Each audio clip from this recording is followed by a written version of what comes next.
할렐루야. 감사합니다. 또 이렇게 중앙교회에서 이렇게 목사 안수를 받고 또 이렇게 목사로서 첫 설교를 또 이렇게 쓰게 돼서 너무 긴장되고 또 그렇습니다. 하지만 오늘 또 저에게 주어진 시간, 여러분들에게 또 같이 이렇게 은혜 나누는 시간을 갖도록 하겠습니다. 오늘 복음이 곧 능력입니다라는 주제로 여러분들과 한 15분, 20분 동안, 오늘은 또 대회가 아니니까 좀 길어져도 여러분들께 또 이제 좋은 메시지가 될 수 있도록 하겠습니다. 오늘 헌신 예배를 드리는 드보라 전도회 회원 여러분, 또 그리고 성도 여러분, 복음이 무엇입니까? 복음을 어떻게 정의할 수 있습니까? 성경에는 복음이 다양하게 표현되어 있습니다. 천국 복음, 예수의 복음, 아들의 복음, 그리스도의 복음, 나의 복음, 참으로 여러 가지 복음이 성경에 등장합니다. 복음은 헬라어로 유앙겔리온입니다. 유앙겔리온은 유 단어와 엥겔로스 단어의 합성어입니다. 유는 잘, 좋게, 행복하게, 바르게를 의미합니다. 엥겔로스는 명사로는 천사, 메신저요, 동사로는 알리다, 간구하다 라는 뜻을 가지고 있습니다.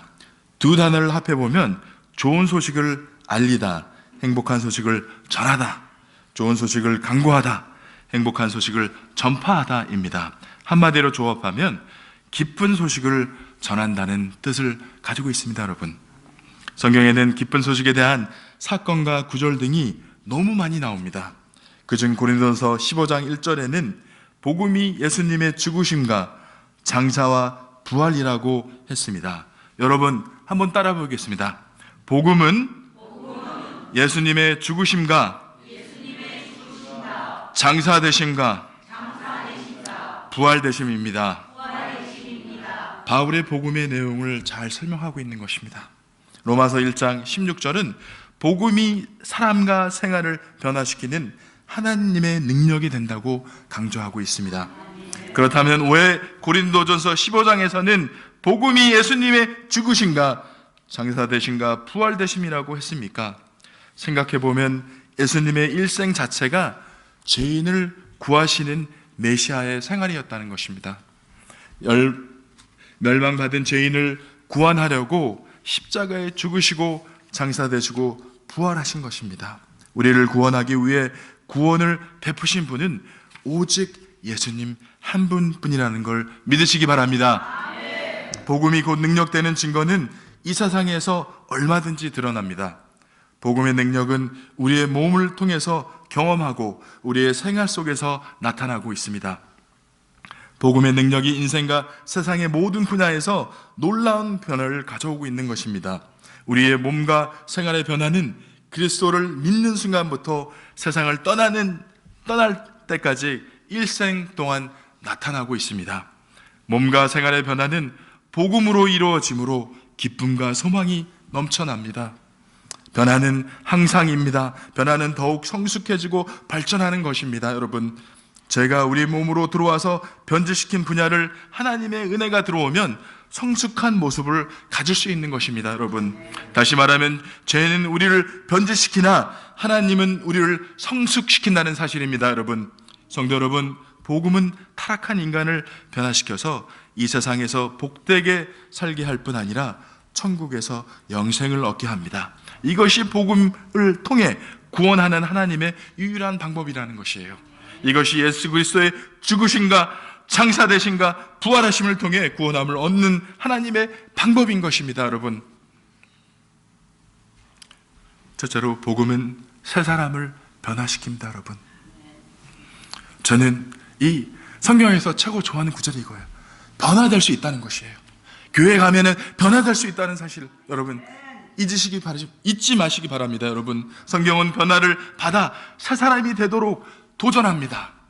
구원을 얻으면 새 사람이 됩니다. 새 사람이 되어야 비로소 참다운 그리스도인이 길을 갈 수 있는 것이에요. 여러분, 그래서 성경은 강조합니다. 옛사람을 벌어버리고 새 사람을 입으라. 새 사람이 되어야 하는 이유는 죽었던 영이 다시 새 사람을 통해서 살아나야 한다는 사실입니다. 여러분, 죽었던 영이 살아나야 비로소 새 사람이 되는 것이에요, 여러분.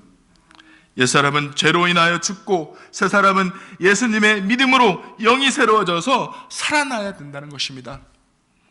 예수님의 세상에 오시고 십자가에 죽으신 목적은 사람을 새롭게 변화시키는 것이라고 에베소서 2장 15절은 이야기하고 있습니다.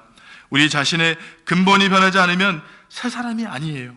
우리의 마음의 생각이 변화받아야 한다는 사실입니다. 속사람이 새로워진다는 사실입니다. 우리의 내적 자아가 변화된다는 사실이에요, 여러분. 옛날 한 나라의 임금님은 돼지를 애완동물로 사랑했습니다. 그래서 돼지를 깨끗하게 목욕을 시키고 옷을 입히고 가락지를 끼우고 왕관도 씌웠습니다. 그런데 단장한 이 돼지가 왕궁 양칸자 위에서 지내야 하건만 틈만 나면 시궁창으로 가서 벌러덩 누워서 자신의 몸을 비비면서 자신을 더럽혔습니다. 그러면 임금님이 보시고 속상해 하실까봐 얼른 그 돼지를 데려다가 다시 목욕시키고 옷을 갈아입히고 왕관을 씌웠습니다. 이렇게 시간을 들여 차려놨지만 돼지는 호시탐탐 시궁창에 갈 생각에 사로잡혔습니다. 신하들이 너무 힘들었어요. 어느 날 임금님이 모든 대신들을 불러놓고 궁중회의를 열었습니다. 아주 진지했습니다. 주제는 임금님이 애완동물 돼지의 생각을 어떻게 고치냐였습니다.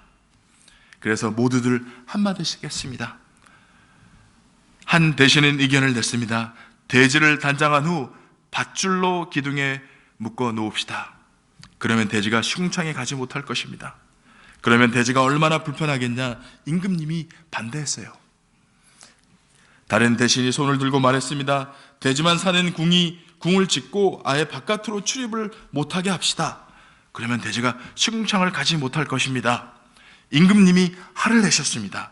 돼지를 궁에 가두면 놓는다면 내가 돼지를 못 볼 게 아니겠느냐. 그리고 그 돼지는 밖을 나갈 수 없어 우울증에 걸리면 어떻게 하냐. 한참이 지난 후 한 지혜 많은 시종장이 이런 의견을 냈습니다. 돼지에게 이식수술을 시킵시다. 시궁창을 좋아하는 돼지의 심장을 깨끗한 곳을 좋아하는 양의 심장으로 바꿉시다. 그러면 깨끗한 것을 좋아하는 심장이기에 자신을 깨끗하게 유지할 거 아닙니까? 그 의견을 듣고 임금님을 포함해서 모두가 찬성했습니다. 돼지 심장이 양의 심장으로 이식된 후 돼지는 시궁창 위로 다시는 가지 않았습니다. 근본이 깨끗하게 변화된 돼지는 겉으로도 성결한 자세를 가졌습니다. 성도 여러분, 마음이 깨끗하게 변하면 새로운 존재가 되는 것입니다. 우리 마음이 깨끗해지면 우리 생활도 저절로 깨끗해진다는 것을 여러분 아시기 바랍니다. 그리고 성경은 새 사람의 형상이 있다고 말하고 있습니다. 성도 여러분, 모두 새 사람을 입으시기 바랍니다. 아멘 합시다, 여러분. 이 새 사람은 우리를 창조하신 분의 형상을 따라 끊임없이 새로워져서 참 지식에 이르게 되는 것입니다. 새 사람의 형상은 하나님의 형상을 따라간다는 사실입니다. 그러면 하나님의 형상을 어떻게 따라갑니까? 마음의 영을 새롭게 하여 하나님의 형상을 참 의로움과 참 거룩함으로 지으심을 받은 새 사람을 입으라고 성경은 이야기하고 있습니다. 우리의 영이 새로워져야 합니다. 새 옷, 새 차, 새 집도 중요하지만 크리스찬은 먼저 영이 새로워져야 하는 것이에요. 영을 새롭게 하려면 하나님이 주시는 생명을 받아 살아야 한다는 것이에요. 의로 지음을 받은 것은 예수님의 복음을 믿을 때에 의롭게 부어주셔서 성령으로 살려주신다는 사실입니다. 진리로 거룩해지는 것은 썩을 씨로 된 것이 아니라 썩지 않은 씨, 곧 살아계시고 영원하신 하나님의 말씀으로 되었다고 성경은 이야기하고 있습니다. 그리고 성경은 새 사람에게는 특징이 있다고 이야기하고 있습니다. 새 사람에게는 어떤 특징이 있습니까? 새 사람은 일단 영이 살아 있습니다. 새 사람은 훗날 주님의 재림하실 때 몸이 살아날 내용을 구비하고 있다는 것이에요. 독생자 예수님을 믿으면 영생을 얻습니다. 아들을 믿기만 하면 영생을 얻습니다. 믿는 자는 영생을 얻었기 때문에 심판을 받지 않는 것입니다. 여러분, 왜냐하면 사망에서 생명으로 옮겨졌기 때문이십니다. 왜냐하면 영원히 사는 생명을 얻었기 때문입니다. 여기 생명은 헬라어로 조회입니다. 이 생명은 영이 생명입니다. 주의 생명은 영적인 생명으로 하나님만이 주실 수 있는 것이에요, 여러분. 예수님을 구주로 영접한 세 사람의 몸에는 성령님이 거하십니다. 그 성령님이 거하면 하나님의 마지막 날 죽을 몸을 살려 부활하게 만듭니다.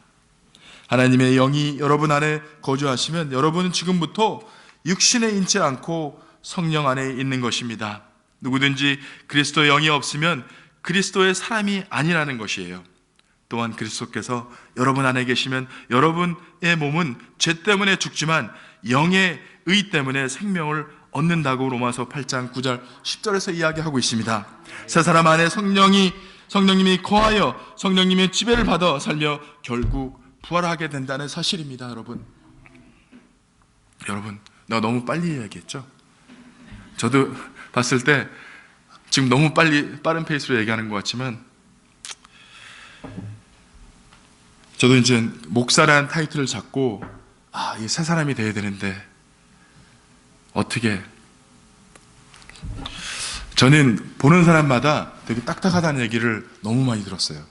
그래서 저를 개인적으로 모르는 분들은 처음 보면은, 이 액면을 보면은 저 사람 되게 터프하고 부드럽지 않고 교만스러운 것 같고,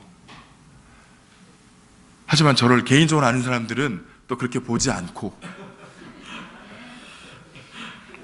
그래서 하나님한테 기도를 했어요. 이 설교를 오래전부터 준비를 하면서 저는 아까 얘기했듯이 성경에서 가장 위대한 글은 믿는 자를 새 사람 만든다는 것이에요. 어떤 분이라도 새 사람이 된다는 것이에요, 여러분. 그 진리예요. 그 진리를 벗어날 수 없다는 것입니다, 여러분. 그건 어떻게 해야 새 사람이 됩니까, 여러분? 성경은 누구든지라고 얘기하고 있습니다. 새 사람이 되는 방법은 신기하지만 예수님을 믿는 누구라도 하나님이 만들어 주신다는 사실을 여러분들은 아셔야 돼요, 여러분. 그것이 복음입니다. 로마서 10장 9절 10절의 말씀입니다. 내가 만일 내 입으로 예수를 주로 시인하며 또 하나님께서 그를 죽은 자 가운데서 살리신 것을 내 마음에 믿으면 구원을 받으리라. 우리가 어떻게 생겼는지 하나님께서는 신경 안 써요. 내가 얼마나 가지고 있는지 신경 안 씁니다, 여러분.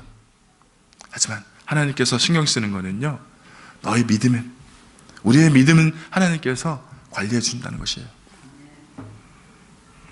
사람이 마음으로 믿어 의에 이르고 입으로 시인하여 구원에 이르니라고, 또 특별한 사람만 새 사람이 되는 게 아닙니다. 예수님을 구주로 받아들이면 누구든지 새 사람이 되는 것입니다. 그러면 새 사람이 되었으면 이제 새 생활을 해야 된다고 성경은 이야기하고 있어요. 새 사람이 됐으니까 이제 새 생활을 시작해야 돼요. 새 생활을 시작해야 된다는 것입니다, 여러분. 새 사람이 되는 것을 하나님이 이루신 것 같이 새 생활도 하나님이 성취해 주시는 것이에요. 그래서 복음이 곧 능력입니다. 새 생활을 영위하는 것은 대단히 중요합니다. 성경은 권면합니다. 옛 생활을 벗어버리라. 썩어져가는 구습을 쫓는 데에서 벗어나서 새 사람으로 행실하라. 어떻게 새 생활을 합니까? 첫째, 새 생활을 하려면 예수님의 복음을 따라서 회개해야 된다는 사실이에요. 이 포뮬라가 있어요. 회개해야 돼요. 하나님의 사랑으로 죄 없는 사람으로 선언하셔서 새 생명을 주셨지만 죄를 범한 인간의 마음에는 저런 죄가 남아있기에 우리는 이것을 제거해야 한다는 것입니다. 여러분, 사람의 성품은요 이렇게 쉽게 바뀌지 않더라고요. 제가 지난주 목요일 날 한 25년 전에 같이 일했던 친구를 만났는데 몰라보게, 나도 그 친구가 나를 몰라보고 나도 그 친구를 몰라봤어요. 근데 변하지 않더라고요.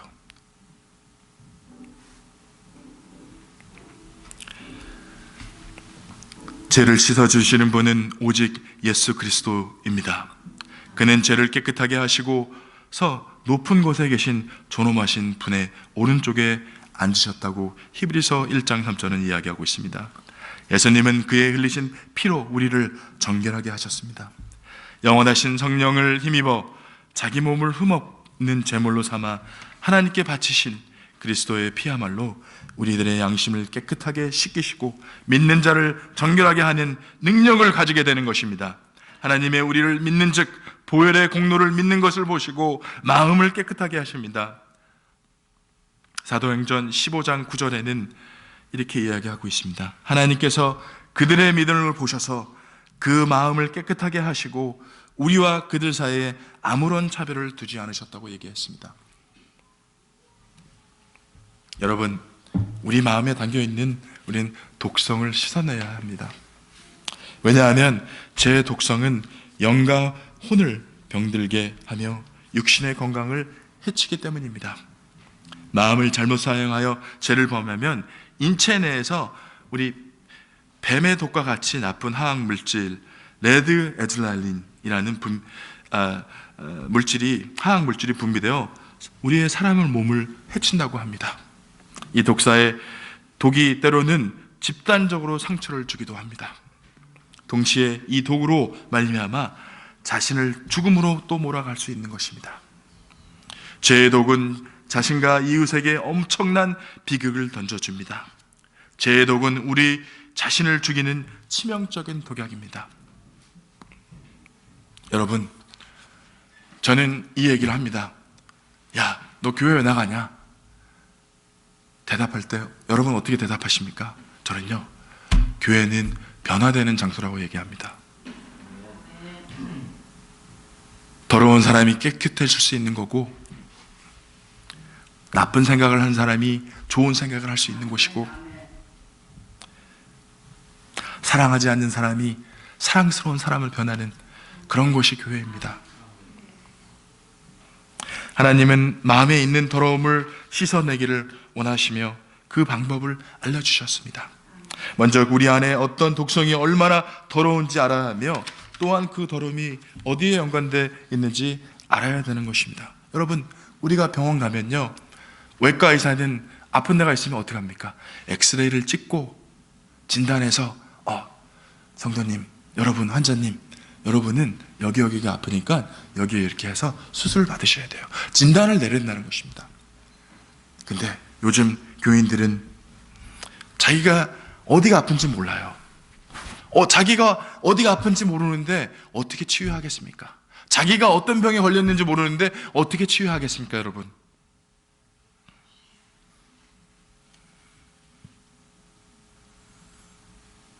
누구든지 자기 자신의 더러움을 예수님의 십자가 공로에 의지하여 하나님께 자백하면 죄를 깨끗하게 씻어주십니다. 수술이 필요 없습니다, 여러분. 교회에서는요, 수술이 필요 없어요. 그리하면 깨끗한 마음과 선한 양심이 되어 하나님을 향하게 찾아가게 된다는 것이에요. 하루아침에 이루어질 수도 없어요. 이 과정입니다. 이 예배를 통해서 한 주 한 주 우리가 깨끗함을 받는 것이에요, 여러분. 여기서 중요한 것은 많은 믿는 자들은 자신은 죄가 별로 없다고 이야기한다는 사실입니다. 그리고 어떤 믿는 자들은 교회를 다니며 선하게 살려 하는데 무슨 죄가 있느냐 하면서 자신들을 정결하게 하는 일을 등한히 해요. 이게 문제예요, 교회에서. 자기 자신을 모르는 겁니다. 자기도 모르는데 하나님께 뭘 씻어달라고 간구하겠습니까, 여러분? 여러분 아시죠, 다? 여러분들이 어떤 분이라는 거 진단할 수 있으십니까? 없으시면 이 시간 이후서부터 진단하시기 바랍니다. 특별히 하나님은 죄를 들추어 내주실 때 자백하는 사람의 마음에는 주신다고 약속하고 있습니다, 성경에서는요. 그러나 책망을 받는 모든 것은 빛으로 말미암아 드러나나니 드러나는 것마다 빛이니라. 그러므로 이르시기를 잠자는 자여 깨어서 죽은 자를 가운데서 일어나라. 그리스도께서 너에게 비추이시니라 하셨습니다.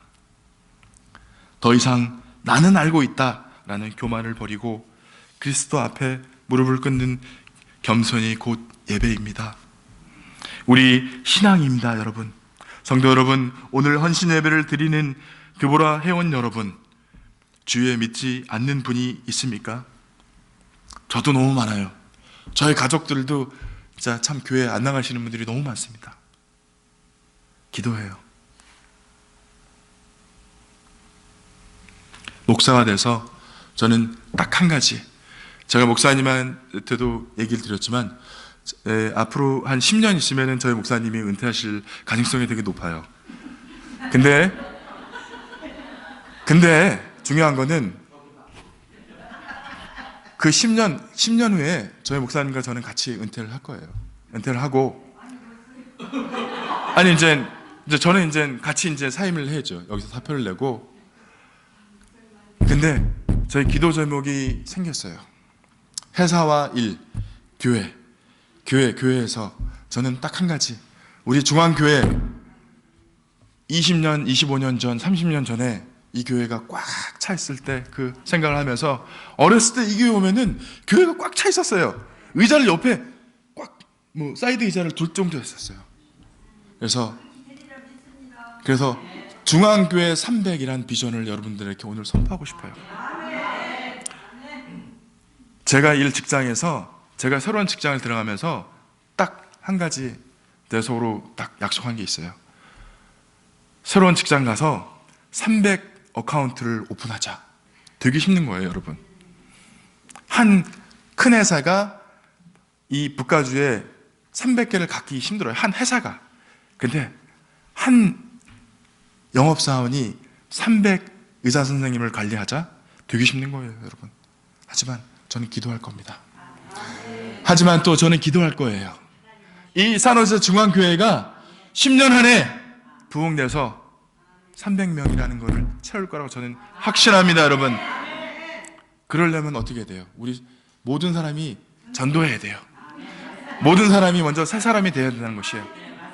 2020년 여러분, 지금 우리가 어려운 진짜 시기에 있지만 이 시기에 전도하면 하나님께서 진짜 부어줄 거라고 저는 확신합니다. 여러분, 300명입니다. 10년 안에 300명. 그래서 우리 담임 목사님과 저가 편안하게 은퇴할 수 있도록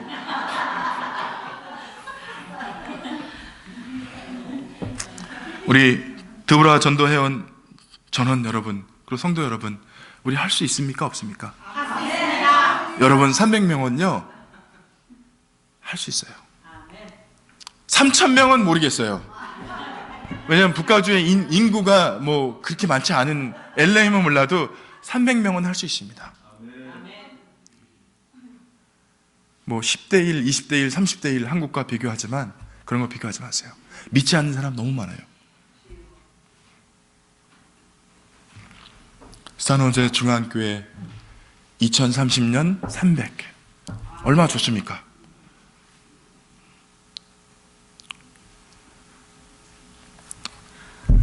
할 수 있습니다, 여러분. 저는 여기 있는 성도님들의 그리스도를 모르는 분들에게 기쁜 소식을 전하는 메신저가 되시기를 주님의 이름으로 부탁드립니다. 메신저가 돼야 돼요. 복음을 전하는 메신저가 돼야 돼요. 우리 사역자 많지 않습니까? 우리 남자 사역자 셋, 여자 사역자 지금 셋. 사역자가 더 많아요, 사실 우리 교회에. 할 수 있습니다. 예, 지금 준비되고 있습니다, 여러분. 죽은 영들이 회복되어서 모든 성도 여러분들이 생명에서 영생을 누리시기 주님의 이름으로 축원합니다, 여러분. 기도하겠습니다. 하나님 아버지, 감사합니다. 부족한 종 세우셔서 귀중한 시간 허락하신 것 감사합니다. 단 한 명이라도 복음의 씨앗이 뿌려져 열매 맺게 하여 주시고, 우리 안에 있는 교만, 시기, 그리고 질투를 다 버리고 주님 앞에 무릎 꿇을 수 있는 겸손을 허락하여 주시옵소서. 항상 새 사람이 될 수 있도록 기도하는 중앙교회 될 수 있도록 허락하여 주시옵소서. 단 하나도 우리 것이 아니라는 사실도 깨닫게 하여 주시옵소서. 이 모든 말씀 우리 주 예수 그리스도의 이름으로 기도드리옵나이다. 아멘.